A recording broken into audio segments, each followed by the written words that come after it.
हिंदी में यूपीएससी की तैयारी से संबंधित प्रोग्राम्स को देखने के लिए सब्सक्राइब करें स्टडी IQIAS हिंदी।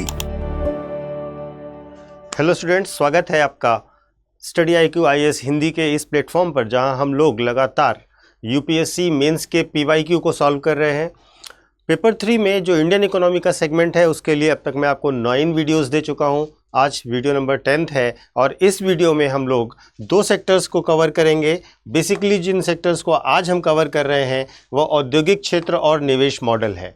औद्योगिक क्षेत्र में कुछ क्वेश्चंस बचे हुए थे जो लास्ट के हैं आए हुए, उन्हें भी आज डिस्कस कर लेंगे और उसके बाद निवेश मॉडल की चर्चा करेंगे। तो इस प्रकार हम लोग लगातार सारे प्रश्नों को मेंस की राइटिंग के हिसाब से with model answers and discussion आपको दे रहे हैं। अगर आप अभी से राइटिंग प्रैक्टिस पूरे तरीके से करेंगे तो निश्चित तौर पर आपको इसका लाभ मिलेगा। तो प्रारंभ करते हैं और आते हैं क्वेश्चंस पे। सबसे पहला क्वेश्चन ये है कि जो हमारे औद्योगिक मॉडल पर है वो कि बेसिकली 2015 के बाद के आए हुए क्वेश्चंस हम लोग पिछले वीडियो में कर चुके हैं और इन्हीं सारे क्वेश्चंस को अब हमें आज चर्चा करनी है। तो पहला क्वेश्चन देखते हैं। पहला क्वेश्चन वर्ष 2015 का है जो कि 200 शब्दों में आपसे पूछा गया था और ये प्रश्न है कि सौर ऊर्जा के उपकरण लागतों और टैरिफ के हाल के नाटकीय पतन के क्या कारण बताए जा रहे हैं। इस प्रवृत्ति के तापीय विद्युत उत्पादकों और संबंधित उद्योग के लिए क्या निहितार्थ हैं। तो प्रश्न बहुत सीधा सा है कि आपको जो आजकल की डेट में आप देखते होंगे सोलर एनर्जी को लेकर के बहुत इनिशिएटिव्स गवर्नमेंट ले रही है, तो वो जो सोलर इनिशिएटिव्स हैं उसके कारण जो आप देखेंगे कि उनके उपकरण की जो कॉस्ट है और उस पर जो लगने वाले टैरिफ इत्यादि हैं उनमें बहुत कमी आई है। इस कमी के कारण क्या क्या फ़ायदे हुए हैं, जो भी इस तरीके के उत्पादक हैं उनके लिए इसके क्या फ़ायदे हैं, क्या निहितार्थ हैं, प्रश्न ये है। तो सबसे पहले आपको सौर ऊर्जा और उसकी संभावनाओं के बारे में एक इंट्रोडक्शन देना चाहिए। उसके बाद क्यों इसके टैरिफ में और इसके उपकरण लागतों में कमी आई, ये मुख्य भाग का पहला पार्ट होगा। दूसरे पार्ट में आप ये बताइए कि इससे उत्पादक और संबंधित उद्योगों के लिए क्या निहितार्थ समझ में आ रहे हैं और क्या समस्याएं भी हो सकती हैं, क्योंकि केवल लाभ किसी भी चीज़ के नहीं है, कुछ चुनौतियां भी होंगी, उन चुनौतियों की भी चर्चा कीजिए। और उसके बाद आप निष्कर्ष में सौर ऊर्जा और ऊर्जा के भविष्य के तौर पर एक अच्छा सा निष्कर्ष दीजिए और बताइए कि सौर ऊर्जा पर अच्छा निवेश किस प्रकार से भविष्य में हमारी ऊर्जा की ज़रूरतों के लिए एक महत्वपूर्ण कदम है। तो ये पूरे प्रश्न का एक आउटलाइन हुआ, ये ढांचा हुआ जिसमें आपको अपना उत्तर फ्रेम करना है। अब आते हैं कैसे लिखेंगे इसका उत्तर। तो सबसे पहले आप इंट्रोडक्शन दीजिए और इंट्रोडक्शन में बताइए कि भारत में 2030 तक जो अक्षय ऊर्जा है, जो रिन्यूएबल एनर्जी है, उससे हमारा लक्ष्य ये है कि हम लगभग 405 गीगावाट 2030 तक 405 गीगावाट तक ऊर्जा उत्पादन करने में हम सक्षम हो जाएं, जो कि इस दशक के अंत तक गैर जीवाश्म ईंधन स्रोतों से लगभग 50% बिजली उत्पादन करने के सरकार के लक्ष्य से कहीं ज़्यादा है। और इन पूरे नॉन रिन्यूएबल क्षेत्र में सौर ऊर्जा का बहुत बड़ा योगदान होगा। ठीक है, तो इस तरीके से आप इंट्रोडक्शन दे सकते हैं। फिर आप बताइए कि क्यों गिरावट आई इनके जो उपकरण हैं सौर ऊर्जा के, उसमें सबसे पहली चीज़, इस क्षेत्र में बहुत ज़्यादा तकनीकी प्रगति हुई है, नए इनोवेशंस हुए हैं, नए नए तरीके के पैनल्स बनाए जा रहे हैं जो एनर्जी एफिशिएंट भी हैं और ऊर्जा का बहुत अच्छे से स्टोरेज भी कर सकते हैं। तो तकनीकी प्रगति एक बड़ा है। दूसरा, उत्पादन का पैमाना। देखिए, जब बड़े पैमाने पर उत्पादन होता है, अर्थशास्त्र पैमाने के सिद्धांत पर चलता है, अगर आपका बहुत बड़े पैमाने पर उत्पादन हो रहा है तो निश्चित तौर पर आपकी कॉस्ट पर यूनिट कॉस्ट कम होती जाएगी। चूंकि अब इसमें बहुत सारे नए प्राइवेट प्लेयर्स आ रहे हैं, सरकार बहुत सारा बूस्टअप दे रही है, तो यहाँ बड़े पैमाने पर उत्पादन शुरू हो रहा है, बड़ा निवेश हो रहा है, तो जाहिर सी बात है उसकी कॉस्ट कम आ रही है। तीसरा, निर्माण और रखरखाव इसका आसान होता है। आप देखते हैं जो सोलर पैनल्स हैं वो वैसे भी बाहर रहते हैं, धूप में रहते हैं, तो इनकी लाइफ जो है बहुत जल्दी कम नहीं होती, बहुत जल्दी ख़राब नहीं होती, इनकी प्रोडक्टिविटी पर बहुत ज़्यादा असर नहीं पड़ता, तो इनकी निर्माण लागत और इनकी रखरखाव पर बहुत ज़्यादा खर्च हमें नहीं करना होता। तो इस वजह से इसकी कॉस्ट बहुत कम होती है। जैसे कि आप सुनते होंगे कि पैनल लगवा लीजिए, एक बार लगवाने की कॉस्ट ज़रूर आती है, लेकिन उसके बाद वो धीरे धीरे करके अपनी पूरी कॉस्ट अदा कर देता है। तो ये बड़ा फैक्टर है, क्योंकि इसमें जो लागत है उस लागत में कमी आती है जब आप इस तरीके से उसका रखरखाव आसान कर लेते हैं। तीसरा, सरकारी सब्सिडी और प्रोत्साहन। देखिए, इस क्षेत्र में सरकार बहुत बड़ी सब्सिडी देती है, बहुत ज़्यादा सब्सिडी देती है, प्रोत्साहन राशि भी सरकार एक बड़े पैमाने पर देती है। तो इसका फ़ायदा भी जो अलग अलग तरीके के इसके प्रोड्यूसर्स हैं उन्हें प्राप्त होता है। तो इसमें आप बता सकते हैं, जैसे भारत में राष्ट्रीय सौर मिशन है, पीएम कुसुम है, ग्रिड से छतों की जुड़ी योजनाओं की पहल है, ये सारे कारणों से इसमें प्रोत्साहन मिलता है। तीसरी चीज़, चूँकि ये नया क्षेत्र और उभरता हुआ बड़ा क्षेत्र है, तो इसमें बहुत सारी कंपनियाँ आ रही हैं, लगातार प्रतिस्पर्धा बढ़ रही है, और प्रतिस्पर्धा में लाभ कमाने के लिए आपको कीमतें कम करनी होती हैं, और इसी सिद्धांत के अंतर्गत क्या होता है कि उपकरणों की लागत और टैरिफ में कमी आ जाती है। और तीसरा, बेहतर नियामक विनियामक दृष्टिकोण भारत सरकार ने अपनाया है, इसके लिए बहुत स्पष्ट नियमावलियां बनाई हैं, रेगुलेशन अच्छे हैं। तो इससे क्या है कि निवेशक जो हैं वे भारत में निवेश करने को लेकर के उत्साहित होते हैं। तो इस प्रकार आप इसके जो है कॉस्ट कम होने के कारकों पर चर्चा कर सकते हैं।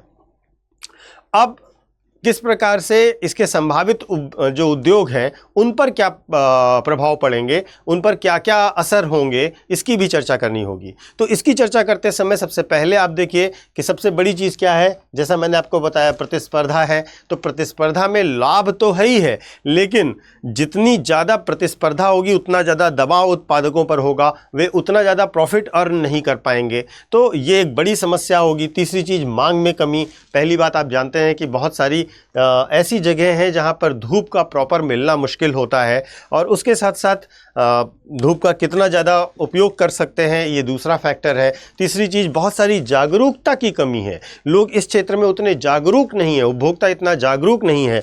तो जिस तरह से इसमें ग्रोथ हो रही है उस हिसाब से इसमें अभी डिमांड क्रिएट नहीं हुई है। तीसरी चीज़, निवेश जोखिमपूर्ण है। चलेगा नहीं चलेगा, कितना चलेगा। और दूसरी चीज़, जब इतनी प्रतिस्पर्धा है और इतनी कम मांग है तो इस निवेश में जोखिम है। और तीसरी और सबसे इम्पॉर्टेंट क्या है, इसमें नए नए इनोवेशंस हो रहे हैं लगातार, ये स्टेबल नहीं हुआ है अभी। तो बहुत नए इनोवेशंस में आपका पता चला टेक्नोलॉजी का प्रॉब्लम आ गया, अपग्रेडेशन का प्रॉब्लम आ गया, तो ये जोखिमपूर्ण निवेश है। और चौथी चीज़ है कि इसमें परिवर्तन की आवश्यकता लगातार बनी हुई है, इसमें और अपग्रेड करने की ज़रूरतें बनी हुई हैं। तो ये सब वे चीज़ें हैं जो कि इस क्षेत्र के इकाइयों को प्रभावित करती हैं। अब आप इसके बाद एक निष्कर्ष दे दीजिए और बता दीजिए कि जो आप देख रहे हैं कि सौर ऊर्जा के लिए जो उपकरण हैं उनकी कम लागत और टैरिफ की प्रवृत्ति का जो सौर ऊर्जा का क्षेत्र है उस पर एक व्यापक सकारात्मक प्रभाव पड़ रहा है। लेकिन इसके साथ साथ क्या समस्या है, चिंताएं ये हैं कि सौर ऊर्जा बिजली भार, ऊर्जा की परिवर्तनशीलता, ग्रिड की गुणवत्ता, मौसम, ऊर्जा मिश्रण, बिजली की कीमत और इस तथ्य के क्षेत्रों से उत्पन्न सीमाओं को कैसे पार पाएगी कि हर क्षेत्र में पर्याप्त धूप नहीं है, जबकि आबादी का एक बड़ा हिस्सा बिजली से वंचित है। इन सभी को मिलाकर थर्मल सेक्टर को कुछ राहत ज़रूर मिलेगी, मतलब थर्मल पावर सेक्टर पर उतना दबाव नहीं रहेगा चूँकि हम सौर ऊर्जा को बेहतर ढंग से यूज़ कर रहे हैं। तो अब इस प्रश्न को हमने कर लिया। इसके बाद वर्ष 2015 में ही दूसरा प्रश्न जो उद्योग क्षेत्र से आया हुआ था वो बेसिकली SEZ से रिलेटेड था, विशेष आर्थिक जोन से रिलेटेड था। प्रश्न यह था कि इस बात की स्पष्ट स्वीकृति है कि विशेष आर्थिक जोन औद्योगिक विकास, विनिर्माण और निर्यातों के एक साधन है। ठीक है, इसकी संभाव्यता को मान्यता देते हुए SEZ के संपूर्णकरणत्व में वृद्धि की आवश्यकता है। कराधान, नियंत्रक कानूनों और प्रशासन के संबंध में SEZों की सफलता को परेशान करने वाले मुद्दों की चर्चा कीजिए। देखिए, प्रश्न का पहला भाग जो है वो ये कह रहा है कि जो SEZ है उससे औद्योगिक विकास होगा, विनिर्माण और निर्यात में लाभ होगा। तो सबसे पहले आप जब इंट्रोडक्शन दोगे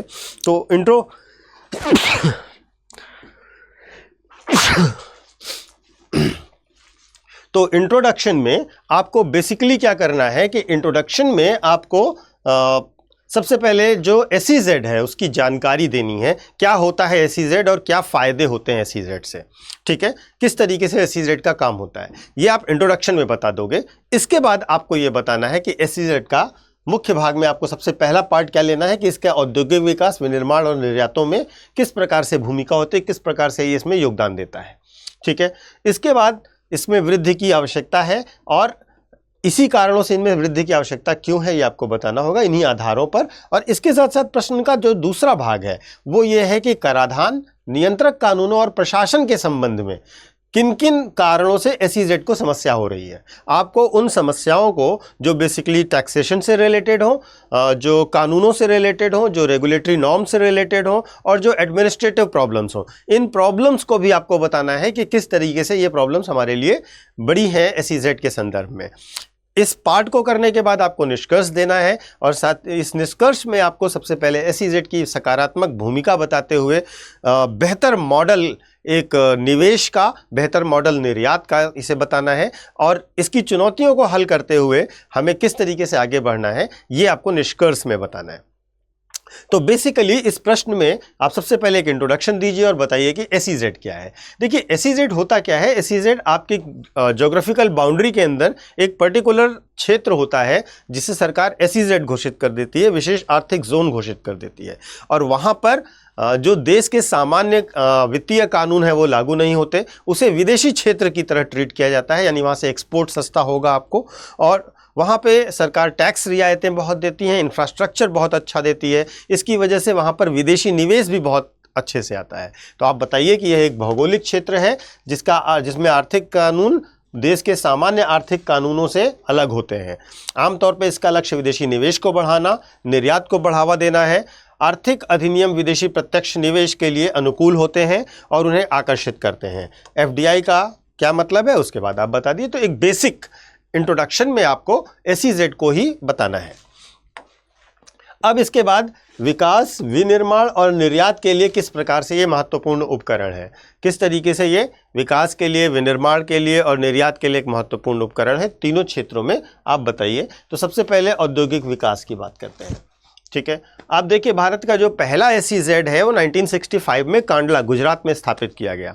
कांडला की जो ज़मीन थी एक बंजर सी भूमि थी जहाँ पर कुछ भी उत्पादन नहीं होता था। वहाँ पर इतनी सुविधाएं दी गई कि वहाँ पर नए रोजगार के अवसर पैदा हुए, बहुत औद्योगिक केंद्रों की स्थापना हुई और वहाँ से बहुत ज़्यादा आर्थिक विकास हुआ।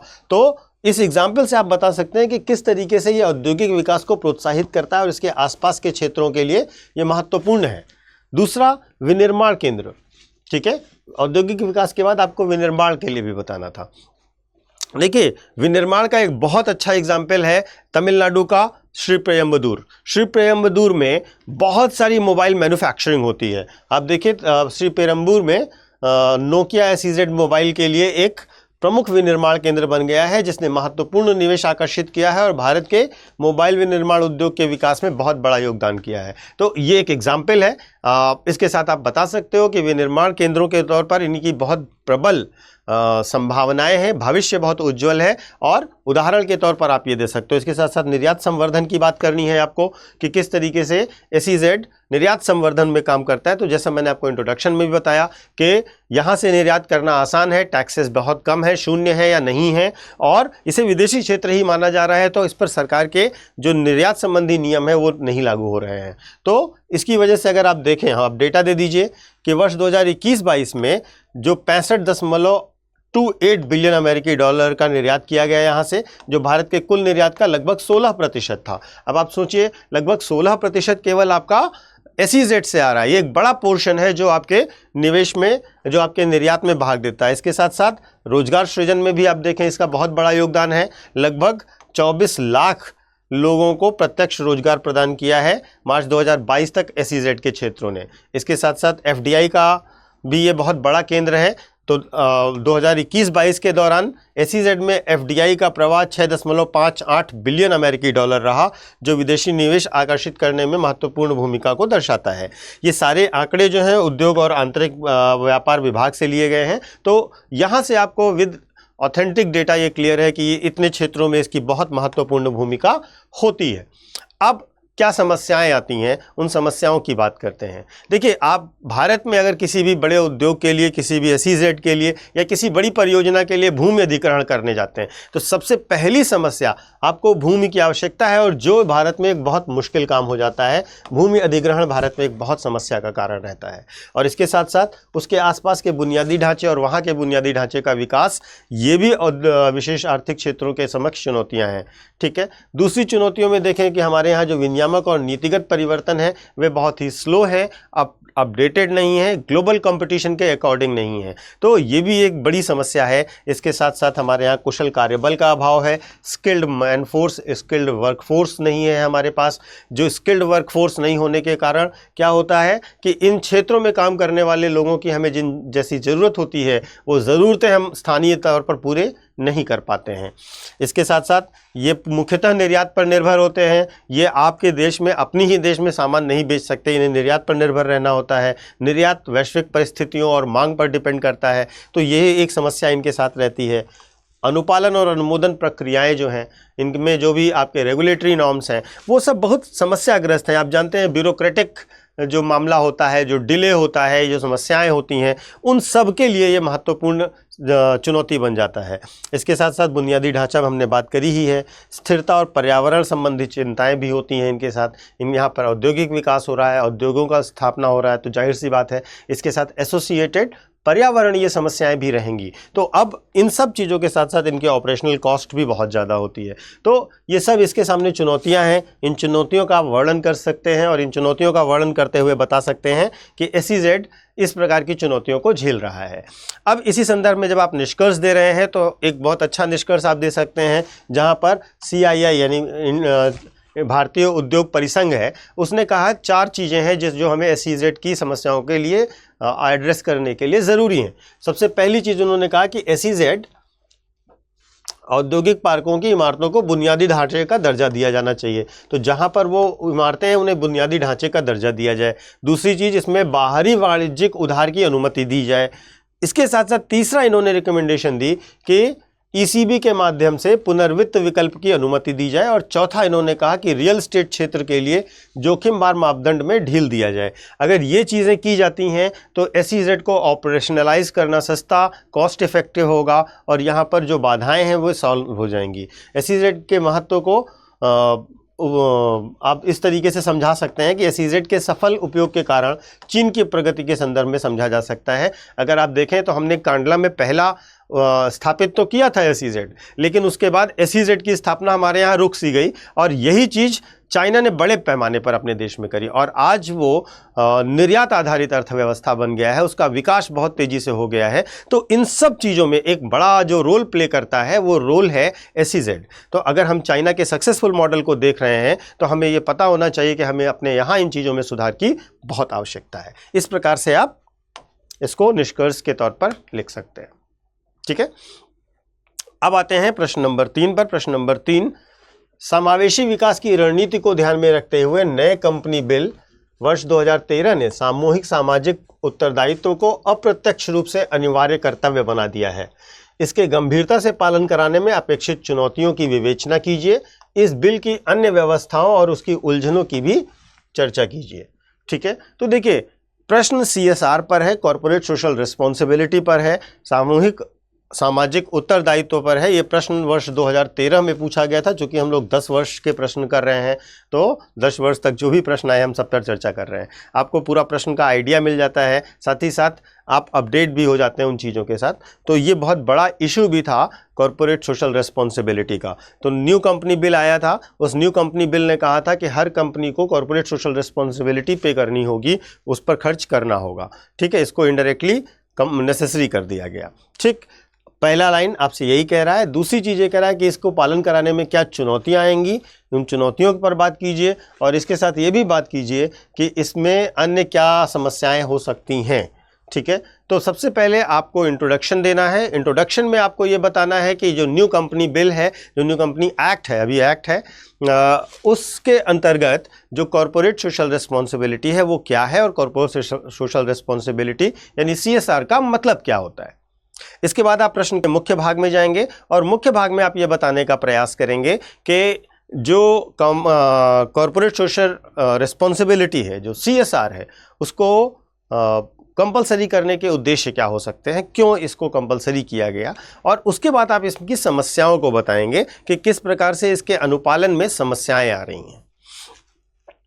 उन समस्याओं में जितने तरीके की समस्याएं आप एंगल ऐड करना चाहें वो कर सकते हैं। उसके बाद आप इसको निष्कर्ष के तौर पर देंगे और बताएंगे कि ये जो प्रावधान है ये भारतीय परिस्थितियों के हिसाब से बहुत महत्वपूर्ण है और कंपनियों को कॉरपोरेट्स को इसके बारे में सघनता और गंभीरता से कार्यवाही करनी होगी, क्योंकि ये उनकी सामाजिक उत्तरदायित्व है।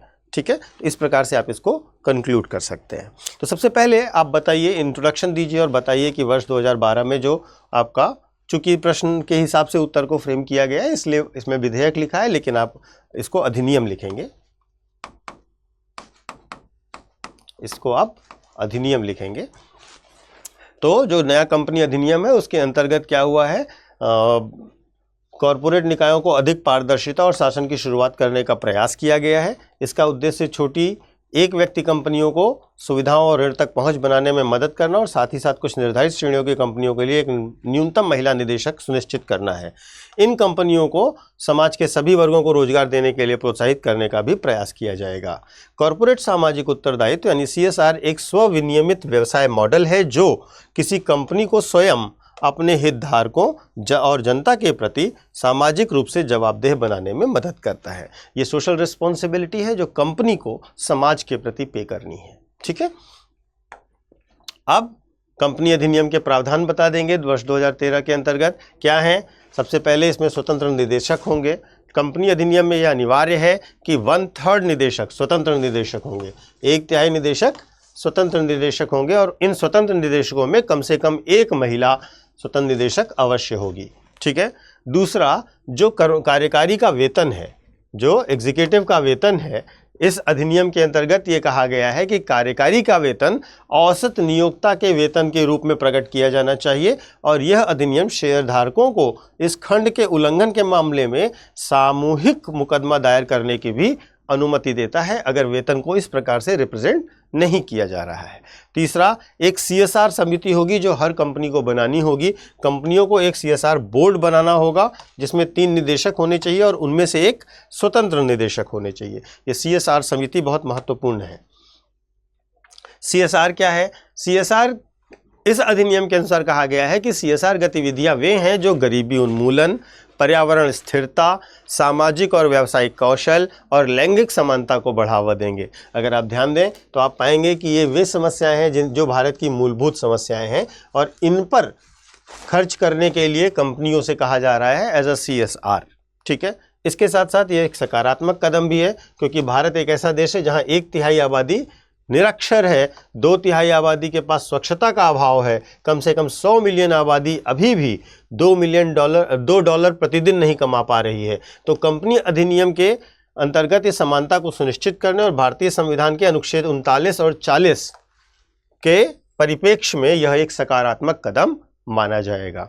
ठीक है, तो ये हो गए प्रमुख प्रावधान। अब बताइए चुनौतियां क्या हैं। सबसे पहली चीज, ये काम सरकार नहीं कर रही है, ये काम कॉरपोरेट्स को करना है, कंपनियों को करना है। तो सबसे पहली चीज़ ये है कि जो बड़े कॉरपोरेट्स हैं वे वास्तव में इसको एक ये मानते हैं कि ये हमारे लिए एक जिम्मेदारी है जो हमें करनी है। ठीक है, तो इनका बेसिक एजेंडा इस संबंध में बहुत काम करने का नहीं है, ये बेसिकली केवल और केवल अपनी जिम्मेदारी निभाने के नज़रिए से करते हैं इसको। तो जब तक आप इसके लिए अपने लक्षित प्लान को नहीं लाएंगे, बेहतर तरीके से एग्जीक्यूशन नहीं करेंगे, तो वहाँ पर उसके रिजल्ट्स मिलने मुश्किल हो जाएंगे। तो सबसे बड़ी प्रॉब्लम है कि कॉरपोरेट्स का रवैया अच्छा नहीं है। दूसरी चीज़, ज़मीनी स्तर पर कंपनियों को जिन्होंने CSR पर शामिल किया जाना चाहिए वो क्या करते हैं, वो केवल NGO को दान दे देते हैं या ट्रस्ट को दे देते हैं पैसा। उसके बाद उन्होंने क्या किया, NGO ने क्या किया, ट्रस्ट ने क्या किया, इससे उन्हें कोई मतलब नहीं है। तो ये वास्तव में अनुपालन सही से हो रहा है या नहीं हो रहा है, इस पर कोई भी कंट्रोल नहीं है।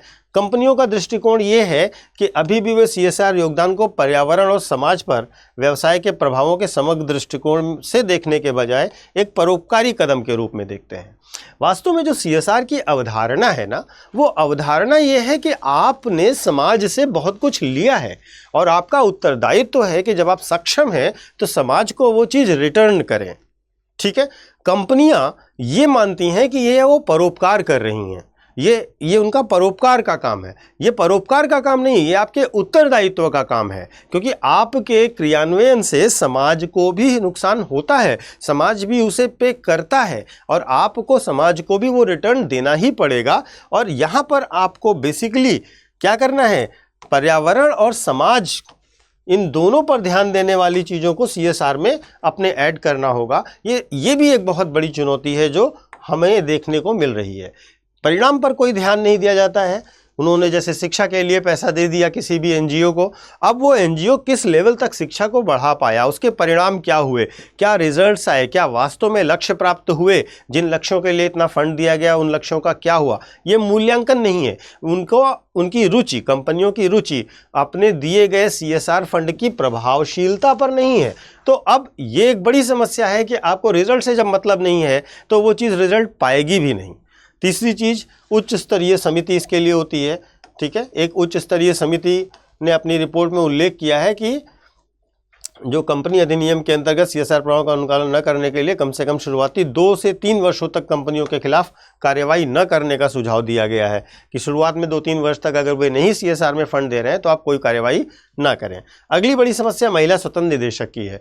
महिला स्वतंत्र निदेशक जो नियम के अंतर्गत आप अपॉइंट तो कर देते हैं, अपॉइंटमेंट होता है, लेकिन वे बहुत ही गैर जिम्मेदार या इंटरेस्टेड नहीं होते उस काम को करने में, तो उनकी भूमिका कोई भी बहुत ज़्यादा सकारात्मक नहीं हो पाती। यह तथ्य है कि निदेशक मंडल में बहुत सी लापरवाह महिलाओं को मौजूद रखा गया है, क्योंकि ये वो लोग हैं जिन्हें केवल रहना है, चूँकि गवर्नमेंट का नॉर्म है, लेकिन ये उतना कोई उत्तरदायित्व तो नहीं निभा रहे। ठीक है, अब आप इसके बाद निष्कर्ष दे दीजिए और निष्कर्ष में बताइए कि जो देश का वर्तमान सामाजिक स्तर है और संतुलित विकास की सख्त जरूरत को देखते हुए लोग ग्रह और लाभ के ट्रिपल बॉटम लाइन से आगे बढ़कर भागीदारी, प्रगति और समृद्धि की ओर बढ़ते हुए एक व्यापक दृष्टिकोण की आवश्यकता है। तो हमें जो ट्रिपल बॉटम लाइन है, लोग, ग्रह और लाभ, इससे कहीं आगे बढ़ना होगा और जाना होगा कहाँ तक? प्रगति की ओर, भागीदारी की ओर और समृद्धि की ओर। तो भारतीय सामाजिक नवाचार और विकास में योगदान देने के लिए CSR की ज़रूरत है।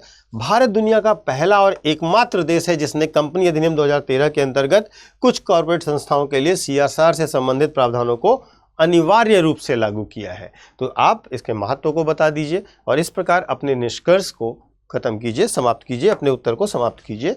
तो ये हो गया आपका तीसरा प्रश्न।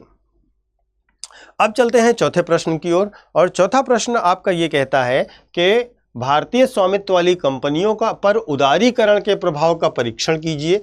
क्या वे बहुराष्ट्रीय कंपनियों से संतोषजनक ढंग से प्रतिस्पर्धा कर रही हैं? विवेचना कीजिए। यह वर्ष 2013 का प्रश्न है। ये लास्ट प्रश्न है जो इंडस्ट्री क्षेत्र से आया है, औद्योगिक क्षेत्र से आया है। प्रश्न आपसे ये पूछ रहा है कि क्या जो भारतीय स्वामित्व वाली कंपनी, जो इंडियन ओन्ड कंपनी है, उन पर उदारीकरण का क्या प्रभाव पड़ा है, लिबरलाइजेशन का उन पर क्या असर पड़ा है। ठीक है, उसके बाद आप बताइए कि वे कंपनियां क्या जो कंपटीशन है मल्टीनेशनल कंपनीज का, जो MNCs से कंपटीशन है, वो बेहतर कर पा रही हैं कि नहीं कर पा रही हैं। ये प्रश्न आपका 2 भागों में पूछ रहा है। ठीक है, आपको पहले इंट्रोडक्शन देना है। इंट्रोडक्शन में आपको ये बताना है कि किस तरीके से ग्लोबलाइजेशन हुआ भारत में, ग्लोबलाइजेशन का मीनिंग क्या है और किस तरीके से ये कॉरपोरेट क्षेत्र में कई सारे तरीके से लाभ पहुंचा सकता है। इसके बाद आप बताइए कि भारतीय कंपनियां, जो भारतीय ओन्ड कंपनियां हैं, उन पर क्या प्रभाव पड़ा उदारीकरण का, पहले पार्ट में। और दूसरे पार्ट में बताइए कि क्या वो कॉम्पिटिटिव हैं MNC से या नहीं है।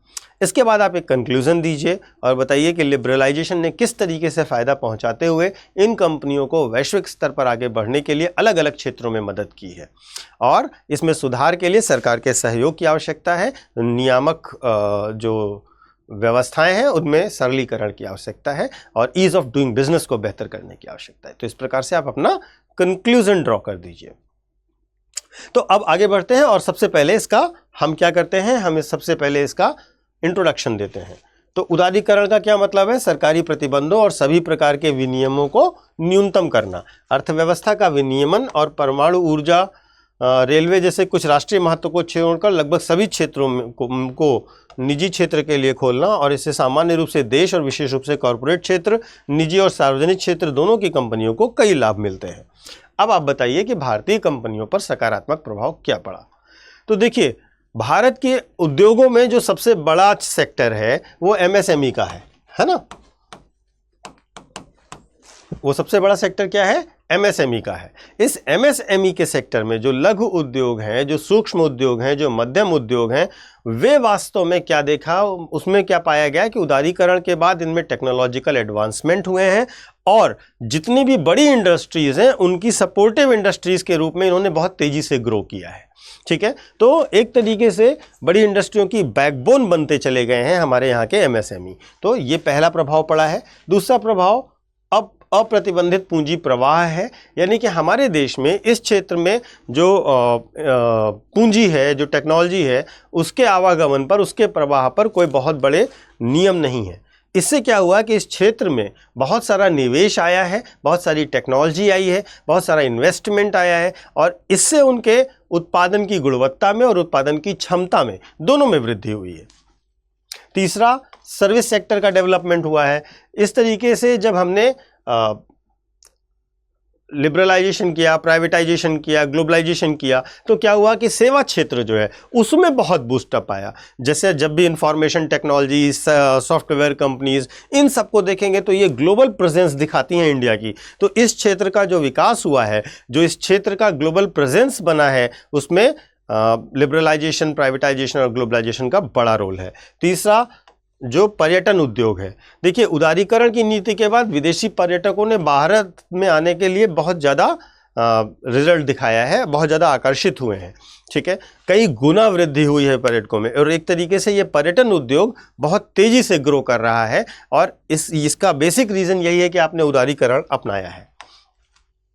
ठीक है, इसके साथ साथ कृषि क्षेत्र पर क्या प्रभाव पड़ा है, तो कृषि क्षेत्र में भी आप देखिए कि जब कृषि क्षेत्र में भी नई नई कंपनियां आई, बड़ी बड़ी कंपनियां आई हैं और नए मॉडर्न टूल्स और टेक्निक्स लेकर के आई हैं। इससे क्या होगा, जब आप मॉडर्न टूल्स एंड टेक्निक्स को ज़्यादा से ज़्यादा इस्तेमाल करोगे तो आपके लागतों में कमी आएगी और इनपुट की लागत में कमी होगी, तो प्रोडक्ट भी आप सस्ता बेचोगे। तो ये कस्टमर के लिए बेनिफिशियल भी हुआ, प्रोड्यूसर के लिए भी बेनिफिशियल भी हुआ। इसके साथ साथ भारत में आउटसोर्सिंग इंडस्ट्री बहुत तेज़ी से बढ़ी है। अगर आप BPO की बात करें, KPO की बात करें, LPO की बात करें, तो इन सब में बहुत बड़ा बूस्ट आपने देखा है। भारत से बहुत सारी सेवाएं इन सब में जो है आउटसोर्स की जा रही हैं। इसके साथ साथ व्यापार करने में आसानी में सुधार हुआ है। अगर आप इंडिया की रैंकिंग देखें ग्लोबल लेवल पर, तो हमारा जो ईज़ ऑफ डूइंग बिजनेस है वो अच्छा हुआ है। IT सेक्टर में बूम हुआ ही है। ऑटोमोबाइल में बहुत सारा विदेशी निवेश और बहुत सारी ऑटोमोबाइल कंपनीज भारत में आई हैं और उन्होंने ऑटोमोबाइल सेक्टर को और कॉम्पिटिटिव और सुविधाजनक बना दिया है। ठीक है, अब इसके बाद आप एक निष्कर्ष दे दीजिए। भारत के मामले में जो उदारीकरण है, वो उदारीकरण वास्तव में राज्य की भूमिका को कम करता है और बाजार की भूमिका को बढ़ाता है। ठीक है, अब इस संतुलन को भारत जो है, इस संतुलन को और आगे ले जाना चाहता है और आगे चलकर उदारीकरण के लाभ को भारत की बेसिक समस्याओं को सॉल्व करने तक पहुंचाना चाहता है। ठीक है, जैसा कि अभी आपने पिछले प्रश्न में देखा, CSR जैसी व्यवस्थाएं की जा रही हैं। तो जब हम औद्योगिक विकास कर ले जाएंगे तो वहाँ से निवेश भी हम ज़्यादा व्यवस्थाओं पर कर पाएंगे। तो इस प्रकार आप इसका निष्कर्ष दे सकते हैं। अब आते हैं नेक्स्ट प्रश्न पर, जो है प्रश्न नंबर 5 और ये निवेश मॉडल पर है। भारतीय एक अर्थव्यवस्था में पूंजी निर्माण के रूप में निवेश के अर्थ की व्याख्या कीजिए। आपको पूंजी निर्माण के संदर्भ में बात करनी है निवेश को। ठीक है, उन कारकों की विवेचना कीजिए जिन पर एक सार्वजनिक एवं निजी निकाय के मध्य रियायत अनुबंध तैयार करते समय विचार किया जाना चाहिए। ठीक है, तो बेसिकली ये कह रहा है PPP का जो मॉडल आप बना रहे हो, जो एग्रीमेंट कर रहे हो, जब सरकार और निजी के बीच में आप कर रहे हो, तो उस दौरान आपको क्या क्या चीज़ें ध्यान रखनी चाहिए, वो क्या क्या फैक्टर्स ध्यान रहना चाहिए। तो प्रश्न 2 पार्ट में है। पहला पार्ट आपसे पूंजी निर्माण के रूप में निवेश, यानी कि निवेश किस तरीके से पूंजी निर्माण से संबंधित है, वो आपको बताना है। और उसके बाद आपको बताना है कि जब सरकार PPP कर रही हो तो उसमें किन किन कारकों को ध्यान देना है। तो अब इस प्रश्न को समझने के बाद आप सबसे पहले इसका एक फ्रेम करिए, इंट्रोडक्शन में आप बताइए कि निवेश क्या होता है, पूंजी निर्माण क्या होता है, निवेश से पूंजी निर्माण किस प्रकार से कनेक्टेड है। ठीक है, उसके बाद आप मुख्य भाग में आइए और मुख्य भाग में सबसे पहले पार्ट में आप बताइए कि निवेश किस तरीके से पूंजी निर्माण को रिफ्लेक्ट कर रहा है, इसकी डिटेल्ड स्टेप बाय स्टेप जानकारी दीजिए।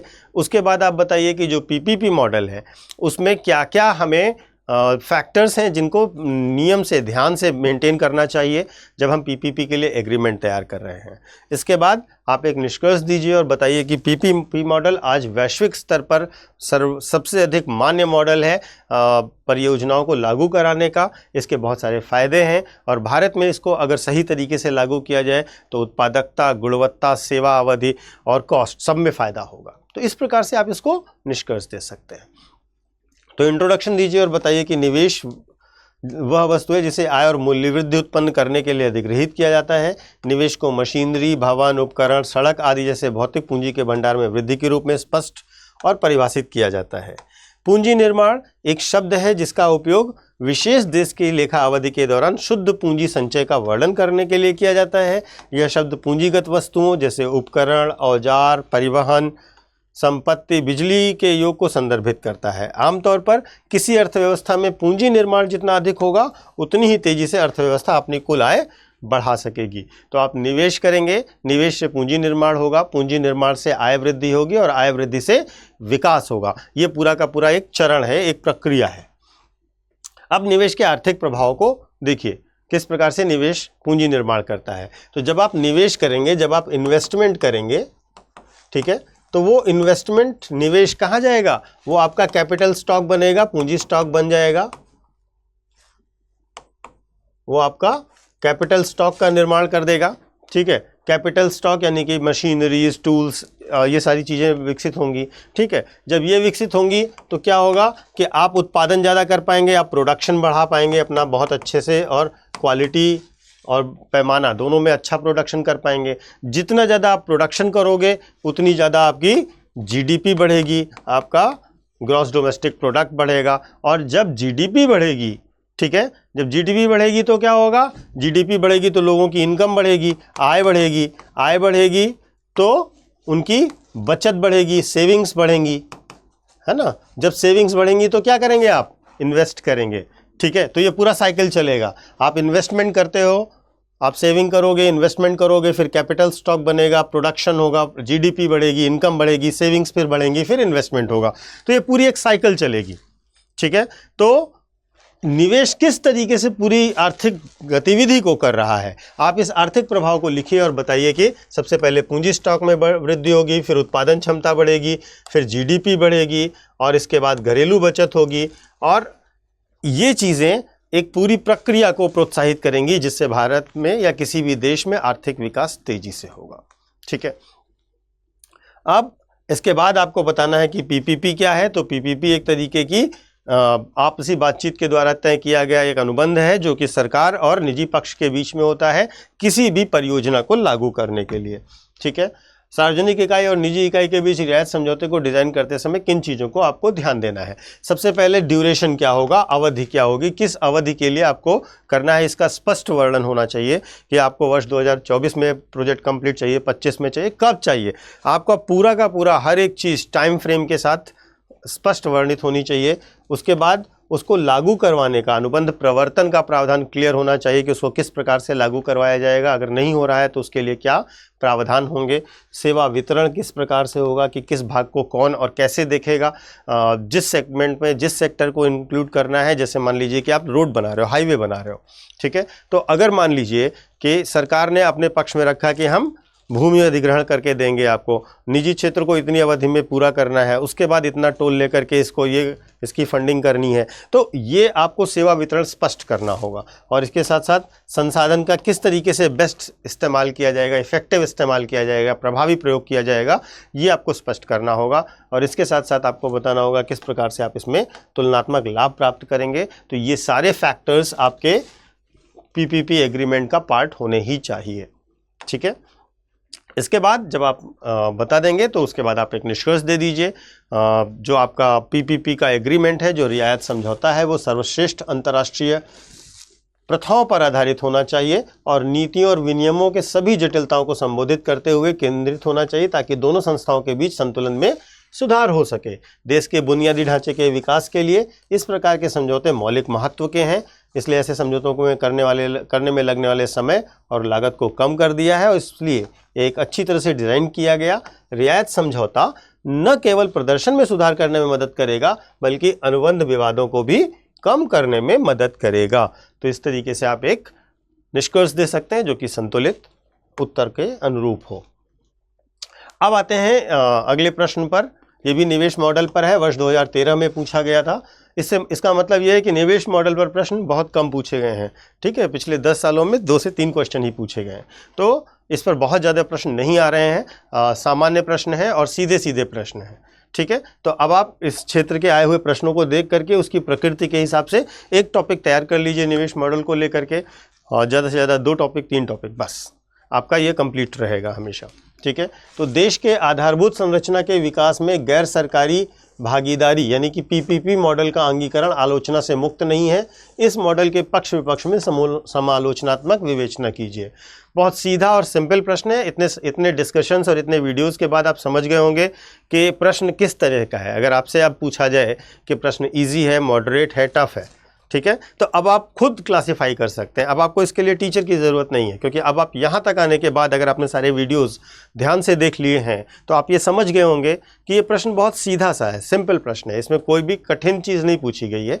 प्रश्न पूछ आपसे ये रहा है कि जो पीपीपी है उसकी भी आलोचना है, ठीक है, उसमें भी कमियाँ हैं, ठीक है, और आपको इसका पक्ष और विपक्ष बताना है। मतलब सिंपल है, आपको बताना है पीपीपी के क्या फ़ायदे हैं और पीपीपी की क्या चुनौतियाँ हैं, क्या नुकसान है, बस इतना ही है प्रश्न। तो आप सबसे पहले एक इंट्रोडक्शन दीजिए जहां पर पीपीपी क्या होता है उसकी डिफाइन करिए, उसे डिफाइन करिए और उसे वैश्विक स्टैंडर्ड वाली चीज़ बता दीजिए। उसके बाद आप मेन बॉडी में जाइए, उसके पक्ष में और विपक्ष में अपने तर्क दीजिए। फिर उसके बाद आपको जो प्रश्न है उसके कंक्लूजन पर जाना है, निष्कर्ष पर जाना है, और वहाँ पर जा कर के आप बताइए कि पीपीपी मॉडल एक महत्वपूर्ण मॉडल है जो अवसंरचनात्मक विकास, जो देश के अवसंरचनात्मक विकास में हो रही बाधाओं को दूर करने के लिए बहुत ही सकारात्मक चीज़ है। ठीक है, और उसके कुछ फ़ायदे वहाँ पर बताते हुए बताइए भविष्य में ये चीज़ और भी अच्छी होगी। और इसके साथ हम 4P मॉडल भी ले सकते हैं, जैसा कि पीएम मोदी ने कहा था। पीएम मोदी ने हाल फिलहाल में ही 4P कहा था। उन्होंने कहा था पीपीपी में आप एक P को और ऐड करिए। ठीक है, ये क्या था? Public private partnership, PPP. ठीक है, इन्होंने कहा इसमें पीपल भी ऐड करिए। तो 4P मॉडल की तरफ हमें बढ़ना चाहिए, ऐसा आप निष्कर्ष दे सकते हो। ठीक है, तो इस तरीके से आप पूरे प्रश्न को फ्रेम करेंगे। सबसे पहले आप ये बताइए इंट्रोडक्शन में कि पीपीपी होता क्या है। ठीक है, ये सार्वजनिक सेवाओं और बुनियादी ढांचे के प्रावधान में जोखिम और लाभ का साझा करने के लिए सार्वजनिक और निजी पक्षों के बीच औपचारिक रूप से स्थापित एक समझौता है। ये एक ऐसा मॉडल है जिसे दुनिया भर की सरकारों ने बुनियादी ढांचे और सार्वजनिक सेवाओं को अधिक कुशलतापूर्वक और प्रभावी ढंग से वितरित करने के साधन के रूप में व्यापक रूप से अपनाया हुआ है। ये आपका इंट्रोडक्शन हो गया। अब आप ये बताइए कि क्यों ये महत्वपूर्ण है, क्या है इसके फ़ायदे, क्या है इसके पक्ष में तर्क। तो सबसे बड़ी चीज़ ये है कि जब हम निजी क्षेत्र से समझौता करते हैं तो निजी क्षेत्र के पास स्पेशलाइजेशन है, विशेषज्ञता है, वित्त है, फंड है, तो वो उसकी फंड का इंतजाम कर लेते हैं, एक्सपर्टीज़ होती है और वो नई तकनीकियों का प्रयोग करते हैं, कॉस्ट इफ़ेक्टिव तकनीकियों का प्रयोग करते हैं, वो फंड बर्बाद नहीं करते हैं। ठीक है, तो वहाँ पर फंड की बर्बादी बहुत कम है, वो फंड का सबसे अच्छा वो इस्तेमाल करते हैं। तो यहाँ पर वित्त और विशेषज्ञता निजी क्षेत्र की हमें प्राप्त हो जाती है। इनोवेटिव टेक्नोलॉजीज़ का इस्तेमाल करते हैं, वे नए तरीके से काम करते हैं, समयबद्ध ढंग से काम करते हैं। उसके साथ साथ वे लागत प्रभावी हैं, कॉस्ट इफ़ेक्टिव हैं, वे कम से कम कॉस्ट में ज़्यादा से ज़्यादा प्रॉफिट बनाने के एक्सपर्ट हैं। तो कॉस्ट को भी कम करते हैं, कॉस्ट को भी कट डाउन करते हैं। उसके साथ साथ निजी क्षेत्र की सबसे महत्वपूर्ण बात ये होती है कि वे टाइम बाउंड होते हैं। वे जब भी आप उनसे कहोगे तो अपने लक्ष्य के अनुसार टाइम पर काम पूरा करके देंगे। इन सब के साथ साथ जो सबसे पॉजिटिव चीज़ ये है कि ऐसी परियोजनाओं में नियंत्रण सरकार के पास ही रहता है। तो सरकार के पास नियंत्रण होने के साथ साथ अगर हमें विशेषज्ञता मिल जा रही है, वित्त मिल जा रहा है, नई टेक्नोलॉजी मिल जा रही है, कॉस्ट भी बच रही है और टाइम से प्रोजेक्ट पूरा हो जा रहा है, तो ये इसके साथ बहुत ही सकारात्मक पक्ष हैं जो आपको ध्यान देने चाहिए। अब इसकी आलोचना क्या क्या है, प्रमुख आलोचनाएं क्या हैं? पहली चीज़ ये है कि इसमें नियामक ढांचे का अभाव है।